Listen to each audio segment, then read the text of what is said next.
Exercise কৰিছে দেই ঘৰৰ পৰাই এক্সাৰচাইজ কৰিছে এক্সাৰচাইজ ষ্টাৰ্ট হৈ গ'ল গুড মৰ্ণিং এতিয়া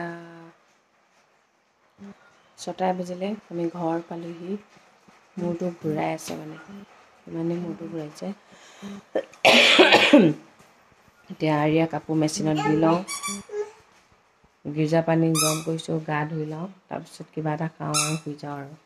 নোৱাৰিছোঁ আৰু মোৰ মানে ইমান কষ্ট পাইছোঁ ন আৰিয়া কোচত লৈ মোৰ মানে কঁকালটো বিষাই গৈছে ভৰি বিষাই গৈছে ঠিক আছে এতিয়া কামবোৰ কৰি লওঁ আৰিয়াৰ জলপান বনাই নিছোঁ আৰিয়া পটি কৰিলে চাফ টাফ কৰি একদম পূৰা এতিয়া জলপান খুৱাই দিওঁ তাইক শুৱক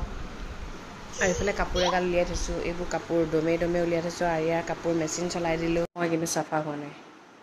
আৰিয়াই দিলেহে আৰিয়াক খুৱাই লওঁ তাৰপিছত গা চা ধুম আৰু গাটো ধুই আহিলোঁ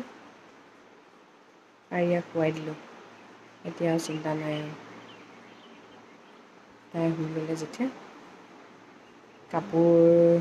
75% মান মই নিজৰ কাপোৰ হাতে ধুলোঁ আৰু মেচিনত মাৰ কাপোৰ ধুবলৈ আছে মানুহজনৰ কাপোৰ ধুবলৈ আছে ধেৰ কাপোৰ ধুবলৈ আছে ৰখি থাকিলে নহ'ব সেইকাৰণে ধুই ল'লোঁ এতিয়া মেলি আহোঁগৈ আৰু তো খাই ল'লোঁ 2টা বাজিলে মূৰটো মানে ঘূৰাই আছে পানী খাওঁগৈ কাম অলপ আছে কৰি লওঁ আজি যে মানুহবোৰ অকণ শুইছে এতিয়া ইভিনিং 6:15 হ'ল মই ইয়ালৈ জলপান লৈ আহিছোঁ ময়ো শুইছোঁহে আৰু কাপোৰ গাল ধুলোঁ বুকুখন বিষাইছে এতিয়া দুদিনমান টোপনি মাৰিব লাগিব তেতিয়াহে টোপনিবোৰ শেষ হ'ব আৰু নহ'লে গাবোৰ কেলেং মেলেং লাগি আছে মাহীহঁত নগ'ল মাহীহঁত আমাৰ ঘৰতে আছে অহা কাইলৈ যাবগৈ আৰু ৰুমটো অলপ ঠিক ঠাক কৰি ল'লোঁ ৰাতিপুৱা আৰু ইমানখিনি কৰিবলৈ ধৈৰ্য নাছিলে চব নিজৰ কামবোৰ কৰি লৈ কাপোৰ এগাল তিয়াই থৈছোঁ আৰিয়া কাপোৰ এগালো তিতি আছে কেইটামান এতিয়া কাপোৰগাল শুকালে যে সেই কাপোৰগাল আনি জেগাই ইমানগাল কাপোৰ ধুলোঁ চব আজি শুকাই গ'ল এইগাল আৰিয়া কাপোৰ এইবোৰ মোৰ কাপোৰ গোটেইগাল মই হাতে ধুইছোঁ দেই এইবোৰ মেচিনত দিলে বেয়া হয় যে সেইগাল মানুহজনৰ কাপোৰ আৰিয়া কাপোৰ গোটেইগাল শুকাই গ'ল কাইলৈ পৰা বৰষুণ দেখাই আছে আকৌ বৰষুণ দিলে কাপোৰ কেনেকৈ ধুম আৰু এগালটো আছেই সেইগাল কাইলৈ ধুম আৰু এতিয়া জেগা বস্তু জেগাত ভৰাই ল'লোঁ ইমানেই গৰম উঠিছে 12 দিনৰ যেতিয়া পেকিং কৰিছিল নহয় ইমান ভাল লাগিছিলে কিমান ভাল লাগিব বুলি এতিয়া উলিয়াওঁতে মজা ওলাই গৈছে যিমান হেঁপাহত গৈছিলোঁ চব চুৰমাৰ কৰি পেলালে বেমাৰ খানাবোৰে সঁচাকৈ কৈছোঁ আমাৰ অসমখনেই ভাল অসমত যি বিচাৰে যেনেকুৱা ধৰণৰ বিচাৰে তেনেকুৱাই খাব পাৰে আৰু অসমৰ মানুহবোৰ বহুত হেল্পফুল হয় সেইবুলি চবকে যে বেয়া বুলি ক'বলৈ যোৱা নাই কিন্তু বিহাৰখন যে যি ভয়ে আহিলোঁ নহয় মানে বুজাব নোৱাৰোঁ আৰু আৰিয়া খিনাই মিনাই শেষ কৈছোঁ নহয় খাবলৈ নাই যে চেৰেলেক কিমান খাব এতিয়া দেউতাক অকণ মাংস আনিবলৈ গৈছে মই বোলো তাৰ চেগতে কামকেইটা কৰি লওঁ যিমানে যি নহওক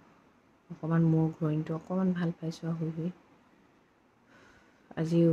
কাপোৰ ধুলোঁ গা ধুলোঁ চাহ খালোঁ শুলোঁ আকৌ ভাত খালোঁ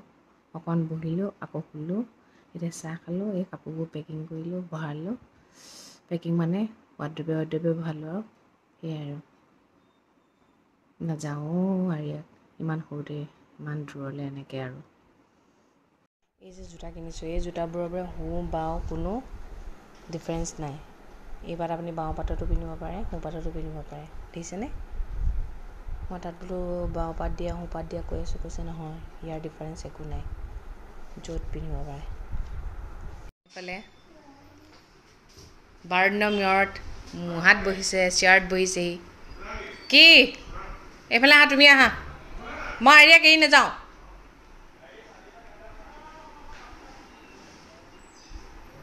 খিনাই শুকাই শেষ চলে আমাৰ আৰিয়াই চকলেট খাব ন মাম খালে এতিয়া চকলেট খাব এই আৰিয়াৰ যে লেট্ৰিন কৰি আছে ডক্টৰে এইটো দিছে এতিয়া চকলেট খাব দেই ধুনুকৈ দি দিম নে মা এইটোলা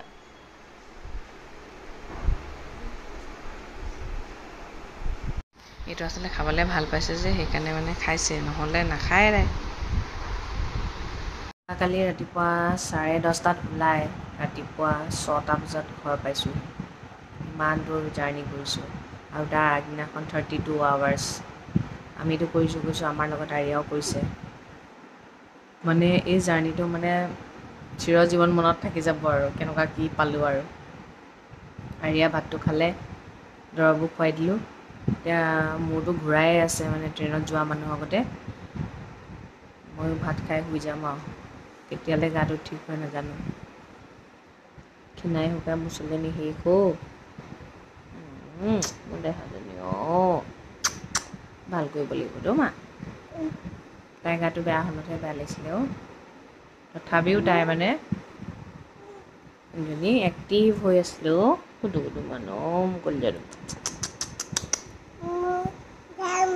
গোটেই মানুহগাল মানে ঢেলপোচ খাই পৰি আছে আৰু এতিয়া বহি আছে বাৰু। কিমান ভাগৰ চাওকচোন।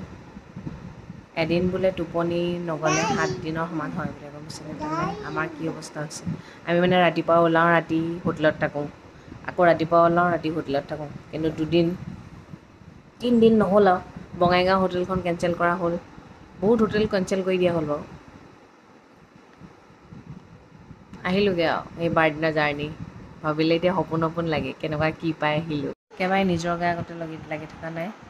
কিবা লাগিছে যেন লোকৰ গা এটাহে লৈ ফুৰিছোঁ। মানে এনিটাইম বিছনাখনতে পৰিয়ে থাকিম তেনেকুৱা ফিল হৈছে আৰু বেছি কথা নাপাতোঁ আৰু তেন্তে 9:15 হৈছে। ভাত খাম আৰু শুম আৰু অলপ পিছত। সদায় কোৱাৰ দৰে কওঁ ভগৱানে সকলোৱে মংগল কৰক, সকলো সদায় ভালে থাকক। Good night.